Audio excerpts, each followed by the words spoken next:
Good morning, everybody. It's Max. How's everybody doing today? It's middle of the day here in the Central Time Zone. The market sold off pretty hard this morning.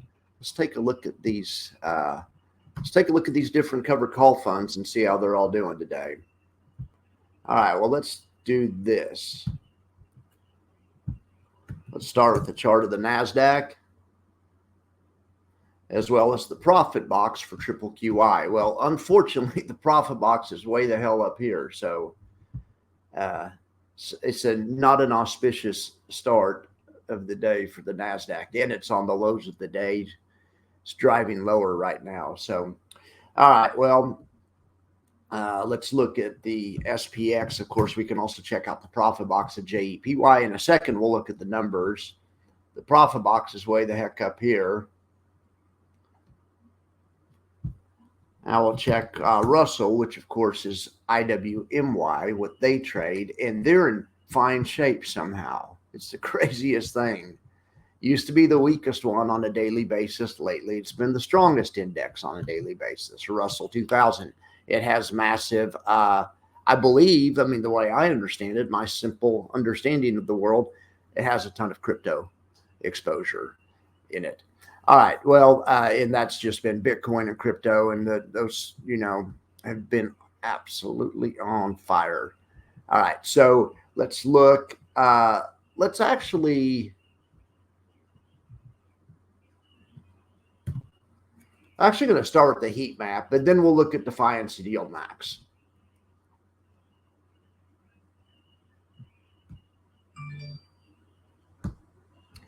All right, the heat map, there's a lot of red on the heat map today, but let's see where money's coming out of. Look at this semiconductor, that's leveraged semiconductor, the SOX. Inverse semiconductor is the only thing that's doing well. Well, inverse Qs up 6%, but inverse Qs has been getting killed lately. I still have my feelings hurt. They don't have a covered call section on here. They have a dividend section, right? So they could have no covered calls, but then on all the other sections down here, they have strategy. You could maybe put covered calls in there, asset allocation. Then they have, but they have some other things that could almost be covered calls, but they just do not have a covered call thing anywhere. Leverage, commodity, anyway. All right, they should put it down here with strategy or something. Or they should make their own. All right, well, let's look at this. Let's look at the week, though, and see if we're still doing all right. See, on the week, things are still looking pretty good. But on the day, not so much. Okay, so on to Defiance. So let's start with triple QI. We'll look at the spreadsheet. These guys sold options for $110. Right now, they would cost $556 to buy back, which I think is the most. That may be the highest I've ever seen as far as the price in the money since we've been covering this fund. But in any event, that's creating a $5.7 million loss. And it makes the fund go from up 30 cents a share to down 4 cents a share. It's a 34 cents a share loss. The day's not over, but it's not looking great. Anyway, all right, well, let's look at the dividend estimate, 69 cents. Oh, that's fine. It's, it's all right. It's a little light. That'd be nice for that to come up, especially if the market's going to sell off. And if the market sells off here in the second half of the month, they're coming into the fall like I've been talking about, then that will boost VIX, and it'll boost volatility, it'll boost option premiums, and then these strategies will bring in more premium.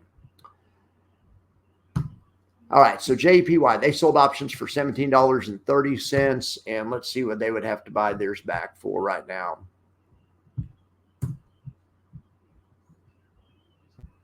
My apologies, I thought I had that updated. I was up till like 3 or 4 in the morning. I got a trial for some new I got a trial membership for some new charting software that's fun to mess with. All right.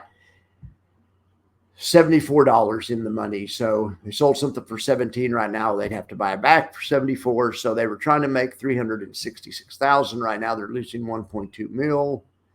These guys were up 27 cents on the month, and now at this point they're only up 11 cents. The dividend estimate is only 45 cents, which is 1 cent less than last month. These guys having a rough go of it. Okay, IWMY, this is the Russell 2000 high yield fund. These guys sold options for $22. Right now they could buy them back for $25. That's not too bad. They're trying to make $1.4 million and they're losing 200,000. I mean, it's not great, but compared to the other guys, they're holding up well. And on the month, these guys they're ahead 29 cents a share coming into today, and they're still up 29 cents a share. So that's nice. Now let's look at USOY. USOY. I know this spreadsheet's a mess. The bottom line's the only one that's open. They sold 1,223 contracts at the 81 strike, and they received 83 cents for them. Is that right? Yeah, that's right. They received 83 cents for them. So their break even is $81 minus 83 cents, which is $80.17. All right. So now let's look at the charts. Okay, and see the bottom of the bottom of this profit box is on the break even, $80.17, because that's where the market needs to be for this option trade to break even. If the market finishes in the box, that's a partial profit. If the market finishes at the top line or out of the box on the top side, it's a full profit. So these guys are looking good. And of course, with the market selling off and oil's popping, oil's a good little oil can be a good hedge. Now these high yield funds aren't great for hedging the price movement of oil. I mean, if you think oil's going up, you shouldn't buy USOY. You should just buy USO. But in any event, these high yield funds can catch some of the upside of the parent asset. So, and they pay a yield at the same time, which is the beauty.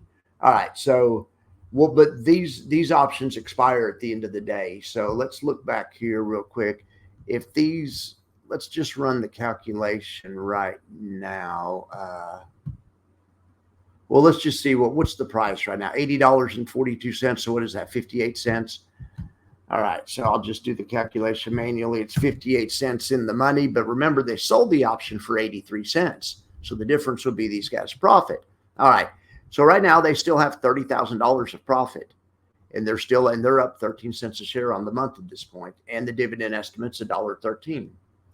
Okay, let's look at yield max now. Now yield max, I don't do spreadsheets. I do yield max graphically, and I always start with Tesla, just because of the interest in TSLY and crash. Oh geez, and speaking of TSLY and crash, all right. I'm making a spreadsheet for TSLY and crash. I've been making one for a long time, but I'm just having issues with Google and stuff. That some of the data is missing. I use all the formulas that have worked forever, but in any event, so that's why I really don't show it every day. But also, it's ugly. But I am going to start modeling this pairs trade somehow. Right now, if a person was 50% on each. And that just on a dollar, dollar for dollar, they would be down 28%. However, they would have received $2.32 of dividend so far. And together, this was a $40 investment. So $2.32 on $40, a little bit over 5%, right? Okay, 5.15%. So you have to add that to the negative 28. So negative 28 plus 5.15% is negative 23. Well, anyway, all right. Point is, if this goes enough months and they can keep gathering the dividend from both sides, eventually the dividend will overwhelm the NAV situation. But the NAV's getting killed, of course. Let's go to the TSLY crash chart. All right. So the TSLY profit boxes or covered calls are in yellow, and the crash covered calls are in red. Well, the crash ones are always below the market, and the yellow ones are above the market, or they're designed to be above the market, but occasionally the market doesn't cooperate. Covered calls are like putting a fence around something, but occasionally the market will jump the fence. And that's when that happens, the NAV of the underlying fund, which in this case is TSLY. TSLY is the yellow boxes. As soon as it jumped this first yellow box, which is his first strike price, and then jumped the second one, it was off into the races, and they couldn't move. They were having a hard time moving the boxes to keep up with the market. So, but eventually the market stopped, and now they have TSLY has some 275 calls sold, and then just today I saw they got some new money in, and they wrote some calls into next week. Now the problem with next week's calls are it's a cross earnings, so a lot of people don't like that, but the calls are way out of the money. Tesla's trading to 250, and they wrote like the 280, 250s or something. I'm fine with it. I mean, I think it's a great play, and it's not for the whole. They have plenty of other money. Whenever this lower covered call right here that my cursor's on, when that one expires and they monetize that, they can put that one into one maybe even further out, like the 290s or 300s. We'll see what they do. All right. And the red boxes are the covered puts. Covered puts just the opposite strategy. But the problem with the crash strategy is that to sell covered puts, you have to be short stock. So they're short. So the strategy means you're short Tesla either through stock or options, but then you're selling puts. Well, the short stock part of that hasn't worked, and that's why the pair is down 28% right now. The pair is down 28%. Because crash is down 36% total return before dividends. Whereas total return, TSLY is actually flat.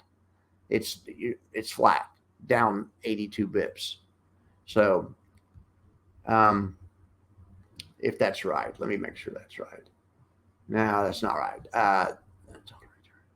My apologies. TSLY is actually up 7%, of course. The idea is they should offset each other, and they will in instances where they stay between inside the fence, where they have the covered calls above them and the covered puts below them. In that case, they'll do better. They'll have a better performance. But whenever one of them jumps the fence, it's going to cause one side to be capped. The cap side would be, of course, TSLY, which only made 7.95%. While the other side, the covered put side that's short the market, short Tesla, but selling covered puts, these guys lost 36% during the same time frame. All right, so that's fine. That is what it is. It's not great, but I'm going to start doing the same thing on Coinbase and Fiat. Now, Coinbase first week, and they've jumped the fence, the so-called fence. They weren't inside it for 1 minute this week. They wrote options on Friday, and by Monday morning they'd already jumped the covered call. They'd blown out the strike. So now that's going to cause, if somebody's playing this option, and I don't have a spreadsheet on it, but that's going to cause one side to be capped and the other side to be short in a market that's blowing up. So it's not ideal at all. Now, of course, for the 4 weeks before this, Coinbase was going straight sideways, and a strategy like this would have worked out perfectly. So we're just getting into more sophisticated strategies now. Okay, so that's fine on Coinbase. Now let's look at NVIDIA. All right, gapping down this morning. They're down with the NASDAQ. That's the reason the NASDAQ is down. That's one of the main reasons. Now, speaking of that, let's look at Amazon. I'm sure that's gapping down as well. Amazon's been acting a lot better lately. I remember when we were watching Amazon and there was this bear wedge forming and there was a fake breakout here, but then there was a real breakout here. We didn't know it was a real breakout at the time. And at the time I thought, I wonder if this could be a real breakout. Anyway, boy, it has been a real breakout. I mean, even the pullbacks held higher than the breakout. So that's a sign of a bullish trend. So even this pullback then, it goes up and makes a new high. Now, this pullback right here, we'll see this pullback. Maybe it's probably the trend's probably over, but for a while that was a nice little signal. Well, we'll see. We'll see. Never know. Never know. It just depends on what time frame you're looking at. My charts are in 30. I look at 30-minute time frames in one day. But this is a 30-minute time frame, which is a pretty short time frame. So it's a lot more accurate to look at the one day, but I think it's even more accurate to look at both of them together. Okay, so that's AMD. So we follow that because of AMDY, which is a really badass fund. They don't have an inverse fund, but we're just following the covered calls part of it. But the covered call part of it, same thing happened to this, that happened to Tesla, and that happened to a lot of them. Last Monday, they broke out, or 2 Mondays ago. Well, hang on, let me look. It was actually Wednesday, or it was actually right after the 4th of July. Right after the 4th of July holiday, things started blowing up, blew out their strikes. They eventually rolled down here or up here, but that strike got blown out, and then it expired, it looked like, and then they rolled out. Then now Amazon has a 2-strike ladder way out of the money. So I'm sorry, not Amazon, AMD. So this one's in good shape. If someone has AMDY, you're in good shape. Same thing with Amazon, as far as having room on the upside, not being capped right now. If your goal is not to be capped, AMD's a good one. We just need the market to turn around. All right. So let's look here at Mr., which we look at because of MISTY, the high yield fund. Now, this one's not as weak as AMD or NVIDIA for sure, but of course this is crypto related, and this thing's been on fire. Crypto's been on fire, along with the Russell, but so this one's stronger on a relative basis. All right, so these guys have blown out their strikes so bad. Same thing. Well, this wasn't the same thing. This was Monday. They came back Monday and blew out their strike. So we'll see if they roll or if they're using the prayer method so far. Just pray the market comes back to you, and and the market is coming back to them now. It needs to come all the way back to 1460 for them not to experience an opportunity loss, but we'll see. These covered calls, the idea is the income, not really so much the market timing part of it. But I like to talk about whenever the strike prices are blown out, because it's interesting to see how fast they roll, or if they don't roll, if they don't readjust their position. Sometimes rolling too fast, too proactively, like every time the market jumps the fence that I'm talking about, if you roll too much, it can be a bad thing. You can, because lots of times the market will do that for a day and then pop back in. These professional managers know that. And so when I'm saying they're using the prayer method, it's really not the prayer method. They have stats behind it, and they know what they're doing. But I think that's what's happening lots of times when they don't roll right away. Sometimes it works out and sometimes it doesn't. The market keeps going up and keeps going up. Eventually they'll have to roll in that case. All right, so that's yield max, and we've looked at Defiance. We looked at yield max. Let's look at some stock charts really fast, just on the market, see what's up the most, down the most. All right, so AMDY on my charts. We just talked about AMD. Here's AMD. AMD's down 7%. AMDY's down 8%, which is rare for the high yield fund to be down more, but it's early in the day. I won't be surprised if that reverses later. Here's NVIDIA down 6%. NVDY also down 6%. Mr. down 5%. We just looked at that one.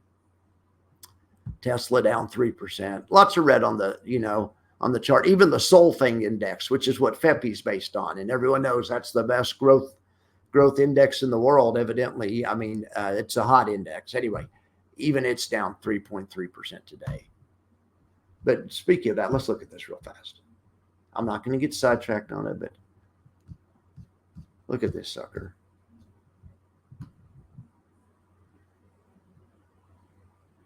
It performs like a leveraged fund, but it's not leveraged. It's concentrated. I mean, I guess the concentration, anyway, whatever. It's incredible. Okay, so Amazon down 3%. Okay, well, let's go see what's up. Probably volatility. Yeah, VIX is up. and it's up, and I have it on the daily here, but I'm pretty zoomed. I want to zoom out. You can see it popped right there. It popped above the Bollinger Bands. The last time it did something like that, where it hadn't been above in a while, in a few weeks, and then it got above, was April 3rd. Okay, well, let's overlay the SPX in a new pane. Okay, so where was that? April 3rd. So let's see. Yeah, in April 3rd, that was a good time to start thinking about getting short, even though the market sold off that day and was down to like 51.40, and then it rallied the next day to 52.10 or something. It ended up within a few days going down to 49.73. So that April sell-off was fast and vicious, but it then turned around just as fast.